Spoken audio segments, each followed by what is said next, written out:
ஆயிஷா ரலியல்லாஹு அன்ஹா சொல்லுகிறார்கள், நீண்ட நெடுநேரம் பராத்தினுடைய இரவிலே நபி ஸல்லல்லாஹு அலைஹி வஸல்லம் அமல் செய்தார்கள். அதே ஆயிஷா அம்மா சொல்லுகிறார்கள், எந்த மாதத்திலும் வைக்காத அளவுக்கு இந்த ஷாபானிலே நபி ஸல்லல்லாஹு அலைஹி வஸல்லம் நோன்பு வைப்பார்கள். ஆயிஷா ரலியல்லாஹு அன்ஹாவுடைய அறிவிப்பில் வருகிறது, டைரக்டாவே அதிகமா நோன்பு வைக்கிறத பத்தி கேட்டுருவாங்க. எல்லா மாசத்தை விட அதிகமா நோன்பு வைக்கிறீங்களே, உங்களுக்கு ஷாபான் மாசம் ரொம்ப பிடிக்குமோ அப்படின்னு கேட்கிறாங்க. யாரும் ஆயிஷா ரலியல்லாஹு அன்ஹா.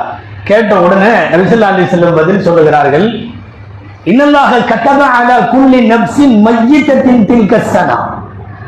அல்லாஹு தஆலா இந்த மாதத்தில் இறக்க போகிற ஒவ்வொரு நப்சை பற்றியும், இந்த ஆண்டு இறக்க போகிறவர்களை பற்றி அல்லாஹ் எழுதுகிறான். சொல்லிட்டு ரசூலுல்லாஹ் சொல்றாங்க, உஹிப்பு அன் யஅதியனி அஜலி வ அன ஸாயிம்.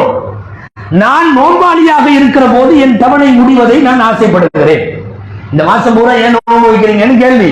பதில் சொல்றாங்க, யார் யார் மௌத்தாகிறார்களோ அவங்களை எல்லாம் முடிவு செஞ்சு அல்லாஹ் எழுதுகிறான். உஹிப்பு அன் யஅதியனி அஜலி வ அன ஸாயிம்.